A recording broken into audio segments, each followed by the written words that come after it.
দেখো কার কোলে উঠেছে সানবি, দিদিয়ার কোলে উঠেছে। দিদিয়া এসছে একটু আগে না, এখনই এসছে। মাম্মা এই যে ওর বড় মিমি এসেছে। কোনটা কোনটা কোনটা?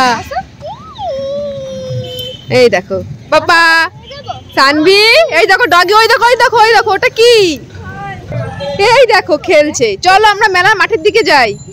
মাম্মা এই মাম্মা, এই পড়ে যাবে কিন্তু, পড়ে যাবে। চলো, ও দিদিয়া এসছে, প্রচুর খুশি। এই দেখো আবার চলে এসেছি মেলার মাঠে। বুঝতেই পারছো বাড়ির পাশে মেলা, প্রত্যেক দিনই সানবিকে নিয়ে আমি আসি।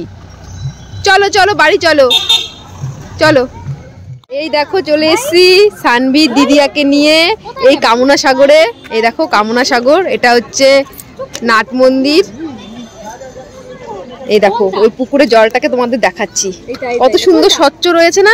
এখানে লাখো লাখো পুণ্যার্থীরা এখানে স্নান করবে 26 ও 27 তারিখে। আজকে হচ্ছে 21 তারিখ। দেখো কত সুন্দর। দেখো সবাই এখানে এসে ভিডিও করছে। তো আমাদের আসা হবে না 26-27 তারিখ, কারণ অনেক ভিড় থাকবে, বাড়ি থেকে বেরোতেই পারবো না। তাই ভাবলাম এই জলটা তোমাদেরকে একটু দেখিয়ে দিই। এই পুকুরেই কিন্তু স্নান করতে আসবে লক্ষ লক্ষ মানুষ। ভিড়ের ঢল নামবে 26 তারিখ 27 তারিখ। তার আগে থেকেই দেখো ভিড়টা। এখানে তো শুধু কামনা সাগর, ওইদিকে মেলার মাঠে অনেক লোক রয়েছে। আর এই দেখো এই এই দুজন মিলে ঝগড়া করছে। এই এই দেখেছো? চলো এবার বাড়ির দিকে যাই। এই মারছো কেন তুমি? ভীষণ বদ কিন্তু, মারছো কেন দিদিয়াকে? অভ্যাসটা ভীষণ খারাপ। তো চলো বাড়ি যাই।